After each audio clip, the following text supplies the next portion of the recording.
dear friends, once again welcome to my YouTube channel PDS Classes. Today we are going to discuss the second part of the chapter Resource and Development. Before moving forward, I request you to like and share my videos.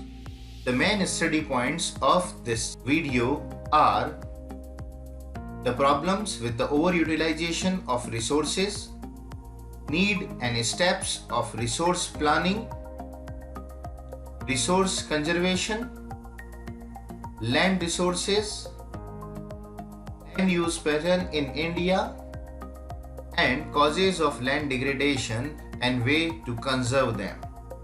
In 6 topics को हम इस video में cover करने जा रहे हैं। दोस्तों, हमारा जो तीसरा वीडियो होगा उसमें आपको सॉइल टाइप्स, सॉइल इरोजन और सॉइल इरोजन को रोकने के उपायों के बारे में सब्जेक्ट मटेरियल मिल जाएगा।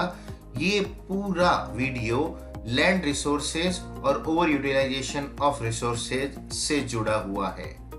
First topic is the problems related with the over utilization of resources. When the resources are used indiscriminately. Dear friends, here this is a word indiscriminate. इसका मतलब निकलता है mindlessly. जब हम resources को बगैर सोचे समझे यूज करते हैं, then it lead to many problems. The first problem is that the resources are being depleted. यहाँ depleted word का मतलब निकलता है कम होना। धीरे धीरे लोगों के ग्रीड और लालच की वजह से रिसोर्सेज कम हो रहे हैं। Few people owns major resources. कुछ लोगों के हाथ में बहुत ज्यादा रिसोर्सेज है, जिससे सोसाइटी डिवाइड हो जाती है in rich as well as poor. In short, you can say there is a section of people which can be considered haves and have-nots. जिनके पास है और जिनके पास बिल्कुल भी नहीं है। The third problem is that indiscriminate exploitation of resources lead to ecological imbalance. जो हमारी नेचर में imbalance होता है, that is known as ecological imbalance. Plus the environmental problems like global warming is there. Ozone layer is also going to be depleted. Pollution is increasing day by day, and the quality of land is going to be worse. That is land degradation. तो इस तरीके की problems भी lead होती है due to over utilisation. ये एक तरीके का वैल्यू बेस्ड क्वेश्चन है and generally it is asked in the examination in the form of 3 to 5 marks question. Now why do we need resource planning? जरूरत क्या है हमें रिसोर्स प्लानिंग की? दोस्तों, इन शॉर्ट आप ये समझिए कि ऐसे क्वेश्चन को 2 टाइप से पूछा जाता है। एक तो नीड और रिसोर्स प्लानिंग के स्टेप्स को लेकर ये बड़ा क्वेश्चन बनता है। जनरली ये 5 मार्क्स का क्वेश्चन बनेगा आपके एग्जाम में कि रिसोर्स प्लानिंग की जरूरत क्यों है। Planning is needed for the judicious use of resources. Judicious word का मतलब निकलता है सोच समझ कर अगर हम रिसोर्सेज को यूज करें, then that is known as judicious use. So for it and also for equal distribution of resources, resource planning is needed. Planning is important in India as we have enormous diversity in the availability of resources. Diversity का मतलब होता है विभिन्नता। हमारे यहाँ कुछ areas में resources available है और कुछ एरियाज में रिसोर्सेज अवेलेबल नहीं है। अब दोस्तों, इस आंसर को यानी नीड ऑफ रिसोर्स प्लानिंग को डिटेल में एक्सप्लेन करने के लिए आपको एक स्ट्रेटेजी ध्यान में रखनी है। आपको सबसे पहले उन स्टेट्स की बात करनी है जहां पर मिनरल रिसोर्सेज हैं और उनकी बात करनी है जहां पर मिनरल रिसोर्सेज नहीं है, सिर्फ वाटर और फॉरेस्ट रिसोर्सेज हैं। इन सारे स्टेट्स को इक्वली डेवलप करना है। इसके लिए हमें रिसोर्स प्लानिंग की जरूरत पड़ती है। ये आपको इस आंसर में समझाना है, ऑटोमेटिकली आपका आंसर फॉर्म हो जाएगा। Look at the first point. There are some regions in India.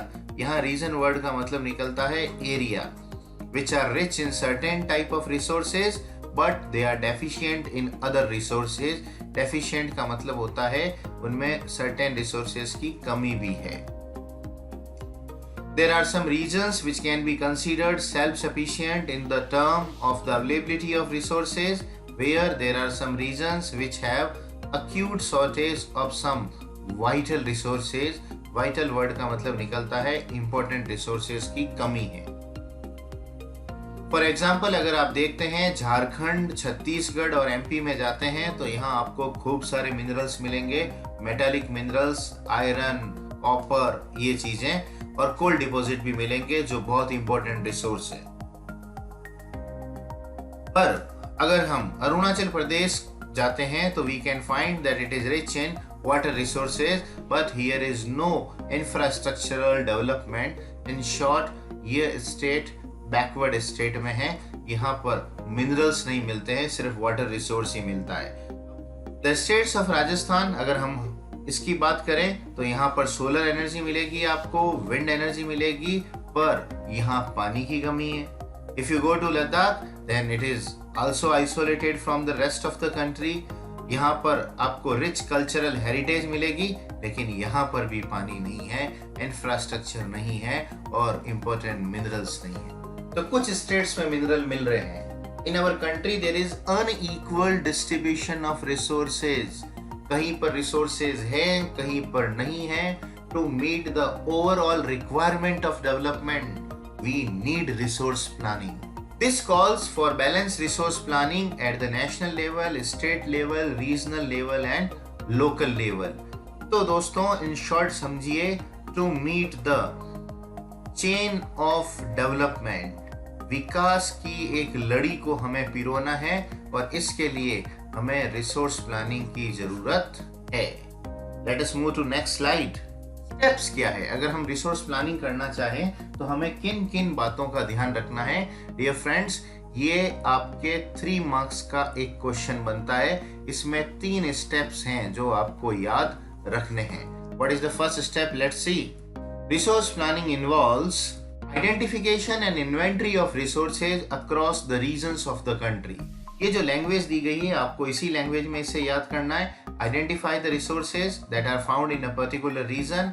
आपको सर्वे करना है, मैप बनाने हैं, क्वालिटी का पता लगाना है, क्वांटिटी का पता लगाना है, कितने रिसोर्सेज हैं उसका अंदाजा लगाना है। ये आपका फर्स्ट स्टेप आएगा। In second step you have to develop a planning structure. आप एक प्लान बताइए कि किस तरीके से कौन सी टेक्नोलॉजी यूज लेंगे, which institution you are going to set up for resource development. In the third, when you have decided everything, match your resource development plan with the overall national development plan. क्या आपके resource plan से country का development हो रहा है? अगर आपका plan national development plan से मिलता है, it means you are absolutely right. Now there are few important questions that we have to come through. What was the impact of colonial rule on resource development of India? दोस्तों, colonial rule का मतलब होता है British. British का क्या impact पड़ा? Obviously British India आए and they have exploited the resources that were available in India. तो इसके कुछ पॉइंट्स हैं जो आपको याद रखने हैं। The first point is the history of colonization reveals that rich resources in colonies were the main attraction for the foreign invader. Invader का मतलब होता है those people who attack on another country. तो कुल मिला के जैसे ही colonizers को resources दिखे, वो उस country पर अटैक करने लग गए। It was due to higher level of technological development of the colonizing countries that helped them to exploit the resources of other region. ये पॉइंट आपको बता रहा है कि जो कॉलोनी थी वो बैकवर्ड थी, उन्हें खुद को नहीं पता था कि उनके रिसोर्सेज को कैसे यूज करें। जो कॉलोनाइजर थे वो क्या थे? टेक्नोलॉजी में फॉरवर्ड थे, तो उन्होंने जो बैकवर्ड कंट्रीज हैं उनके रिसोर्सेज को फुल्ली यूज किया and India was also one of them. हमारे यहाँ से भी वो forest resources, mineral resources, agricultural product, Indigo क्या नहीं ले गए? एक्सप्लॉइट किया ऑब्वियसली हमें भी। Therefore, resources can lead to development if we have appropriate technological development and the institutional changes. ये colonizer के पास थे and they exploited the resources of other countries. Now there is one more question. What are the factors on which resource development depends? आपके country में resource development होगा या नहीं होगा, ये किस बात पे डिपेंड करता है? First, it depends on the availability of resource. है कि नहीं रिसोर्सेज, होंगे तो डेवलप होंगे. क्या आपके पास टेक्नोलॉजी है? Do you have better human resources? It means that the human resources must be educated plus they should be healthy. अगर इन दो चीजों में कंट्री ने इन्वेस्टमेंट किया है तो quality of human resources would be better. And last, it depends on the historical experience of the people whether they are able to develop the resources और not. तो ये आपका 3 नंबर का, कभी कभी 1 नंबर के क्वेश्चन में पूछा जाता है कि कौन से वो फैक्टर है जिनके ऊपर रिसोर्स डेवलपमेंट डिपेंड करता है. गांधी जी का क्या कहना था over the utilization of resources? Gandhi ji ने कहा था कि भाइयों, आपकी नीड के लिए सब कुछ अवेलेबल है, पर नेचर में आपके ग्रीड के लिए कुछ भी अवेलेबल नहीं है. तो गांधी जी का जो दूसरा कॉन्सेप्ट था वो सस्टेनेबल डेवलपमेंट से जुड़ा हुआ था. गांधी जी कहते थे कि ऐसा डेवलपमेंट करो जो हमारी अगली पीढ़ियों के लिए भी रिसोर्सेज छोड़ कर जाए. तो देखते हैं. There is enough for everybody's need and not for anybody's greed. जी हाँ, अगर आपकी जरूरत है तो अवेलेबल हैं चीजें, और अगर आपका लालच है तो nothing is available for you. He placed the greedy and selfish individuals and the exploitative nature of modern technology as the root cause of resource depletion. Gandhi ji का मानना था कि रिसोर्स धीरे धीरे ग्लोबल लेवल पर और दुनिया में कम हो रहे हैं. इनका पहला कारण है कि लोग बड़े ग्रीडी, लालची है. दूसरा, वो बड़े स्वार्थी भी है, इसलिए वो मॉडर्न टेक्नोलॉजी से रिसोर्सेज का शोषण कर रहे हैं. This exploitation is leading to the depletion of resources.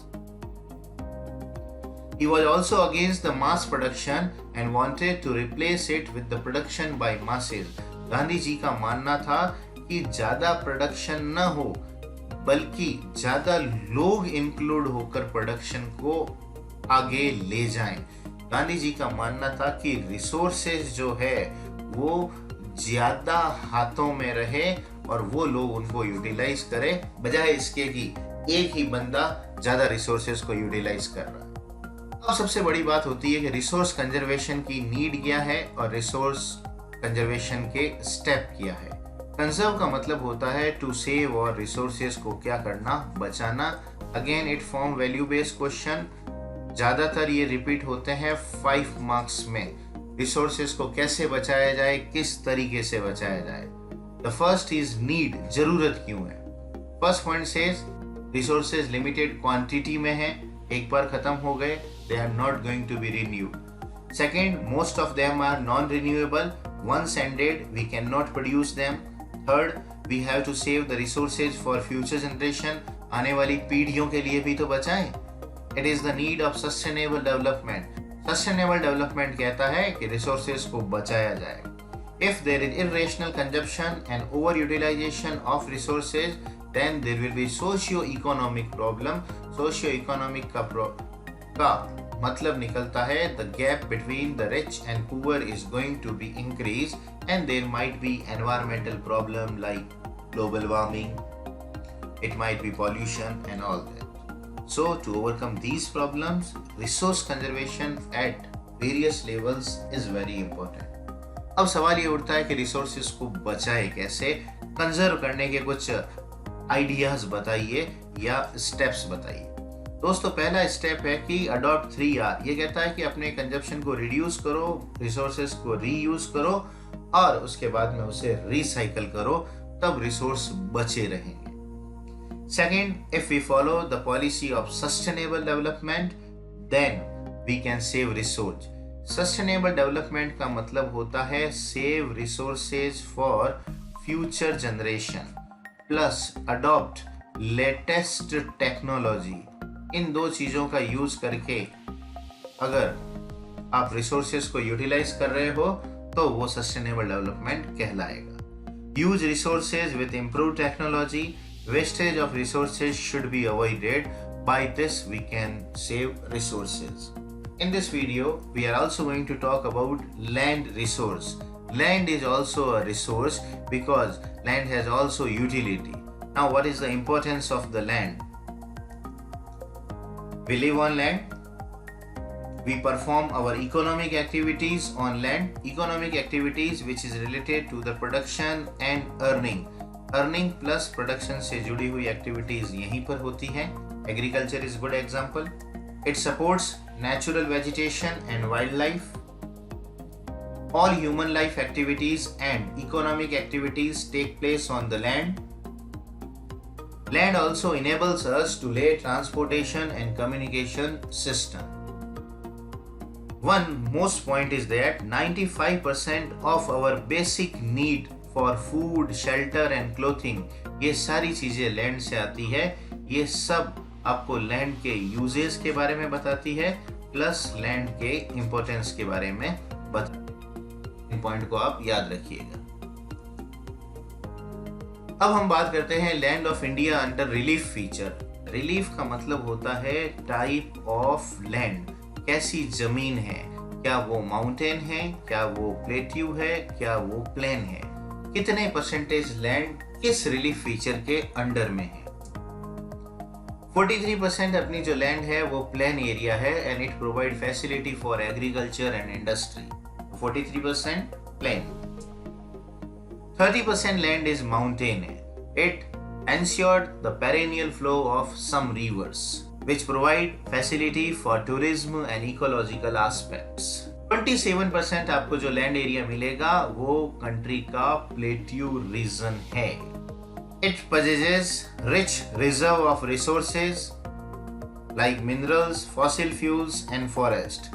जो प्लेट्यू रीजन होता है दोस्तों वह मिनरल्स में बड़ा ही रिच होता है. प्लेन एरिया एग्रीकल्चर को सपोर्ट करता है.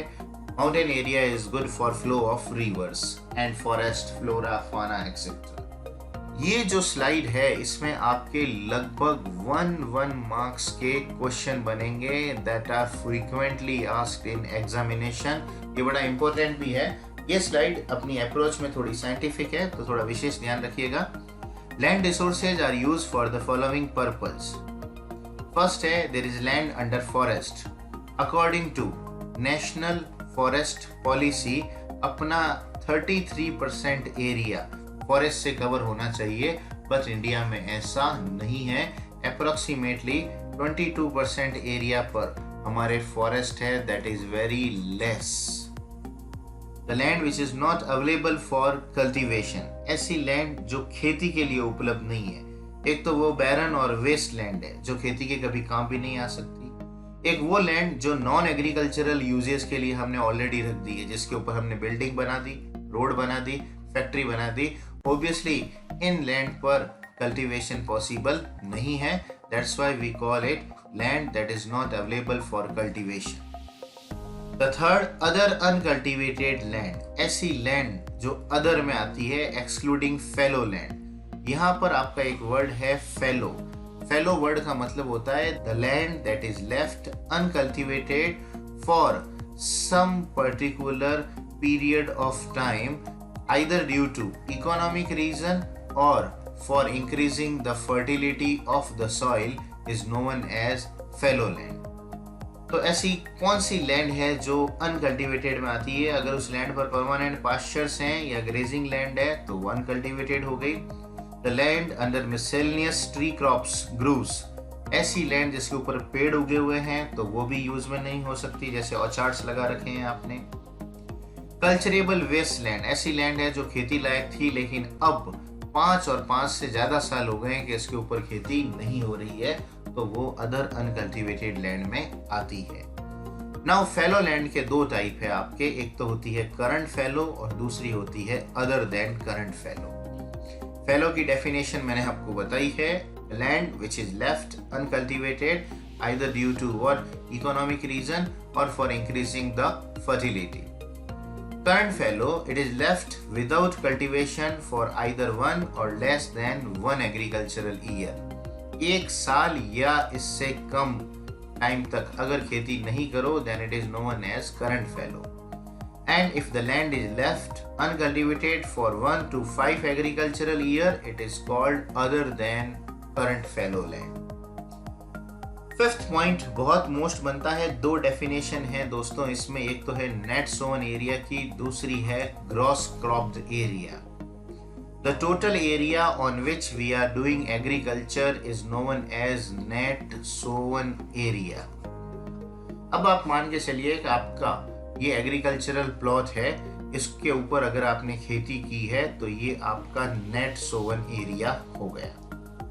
अब आपने इसके आधे पार्ट पर सेकेंड टाइम एग्रीकल्चर प्रैक्टिस की है इन द सेम ईयर, तो अब आपका जो एरिया होगा, सपोज पहले 1 हेक्टेयर था, अब आपने 0.5 हेक्टेयर और ऐड कर दिया, इसके ऊपर आपने दूसरी बार क्रॉप ग्रो की है, तो आपका जो ग्रॉस क्रॉप्ड एरिया होगा वो 1.5 हेक्टेयर होगा। तो it means net sown area plus the area which is sown twice is known as gross cropped area. Now there are certain important questions that we have to remember. Why is 100% area is not available for survey to us? जी हाँ दोस्तों, India की जो 100% land है उसके ऊपर हमने सर्वे नहीं किया है। Only 93% land is available for us for survey. Why? 93% of the total area is available to us. The first reason is land uses reporting for most of the northeastern states except Assam have not been fully done. बड़ा ही complicated area है, the ways are not available, forest areas है, तो वहाँ की land reporting अभी हुई नहीं है। Also, some areas of Jammu and Kashmir are occupied by our friends countries that are Pakistan and China। आप जानते ही हो, इन्होंने हमारी लैंड को ऑक्यूपाई कर रखा है। एक तरफ तो जिसको अपन POK कहते हैं, पाक ऑक्यूपाइड कश्मीर, थोड़ा एरिया चाइना ने भी ले लिया है, तो उसकी लैंड रिपोर्टिंग अपने पास अवेलेबल नहीं है। तो 100% लैंड रिपोर्टिंग नहीं होके अपने पास 93% इंडिया की टोटल लैंड का सर्वे अपने पास अवेलेबल है। The pattern of net sown area varies greatly from one state to another. जो net sown area, the total area on which agriculture is practiced, ये हर स्टेट में अलग अलग होता है। कहीं पे ये 80% है, कहीं पे 10 है। दोस्तों ऐसा क्यों है? कौन कौन से फैक्टर्स हैं जो ये डिटरमाइन करेंगे कि नेट सोवन एरिया ज्यादा होगा या कम होगा? If type of land decide करेगा, क्लाइमेट डिसाइड करेगा, सॉइल डिसाइड करेगी, और सोशियो इकोनॉमिक सेटअप डिसाइड करता है द नेट सोवन एरिया को। रिलीफ का मतलब होता है type of land. Plane area है तो नेट सोवन एरिया ज्यादा है। Farmers are rich, they are having tube wells, modern equipments, then net sown area is larger. Look at the example, net sown area is 80%. कहाँ है 80%? In Punjab, in Haryana. Why? Because the geographical condition, climate and soil are favorable here for cultivation. Now there is also agricultural advancement through green revolution. That's why more and more area has been added under cultivation. हमारे यहाँ green revolution के कारण इनको इतनी facility मिली है कि पंजाब और हरियाणा के किसानों ने ज्यादा से ज्यादा एरिया को अंडर कल्टीवेशन लाया है। लेकिन अगर हम मणिपुर, मिजोरम, अरुणाचल प्रदेश, अंडमान निकोबार इन एरियाज में चलें तो हमारे को नेट सोवन एरिया सिर्फ 10% ही दिखता है। It is due to topographical constant.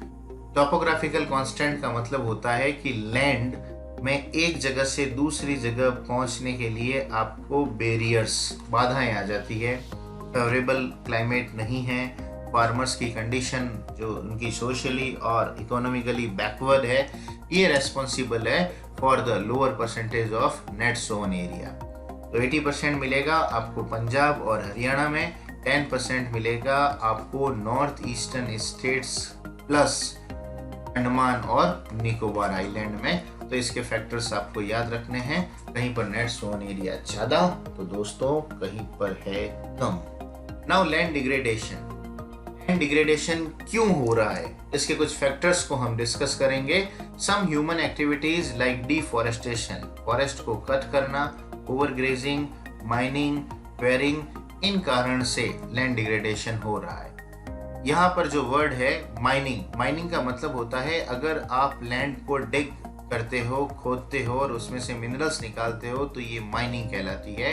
Quarrying का मतलब होता है after removing the surface vegetation, यहाँ पे जो पेड़ पौधे लगे हुए थे अगर आपने इनको हटा दिया और इससे कुछ निकाल रहे हो तो ये क्वेरिंग कहलाता है। Some minerals lie very near to the surface of the earth, उनको निकालना क्वेरिंग कहलाता है। And moving deep under the earth is known as mining. तो इनके कारण लैंड डिग्रेडेशन हो रहा है। अब आपको उन स्टेट्स के नाम याद रखने हैं जहां पर ये एक्टिविटीज लैंड को इफेक्ट कर रही है या इम्पैक्ट कर रही है।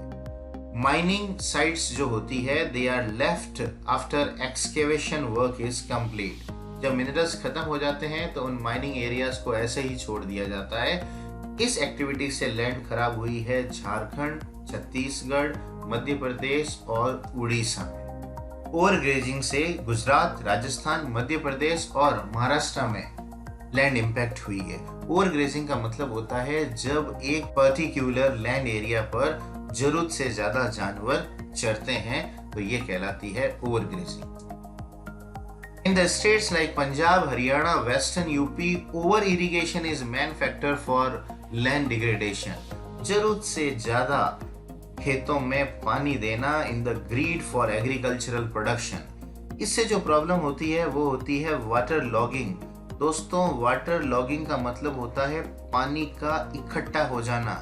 ये आपकी लैंड है, इसके ऊपर पानी इकट्ठा हो जाता है, it does not go into the soil, that is known as waterlogging. Salinity also increases due to this. Salinity का मतलब होता है the salt layer covers the uppermost part of the soil, the soil becomes alkaline in nature.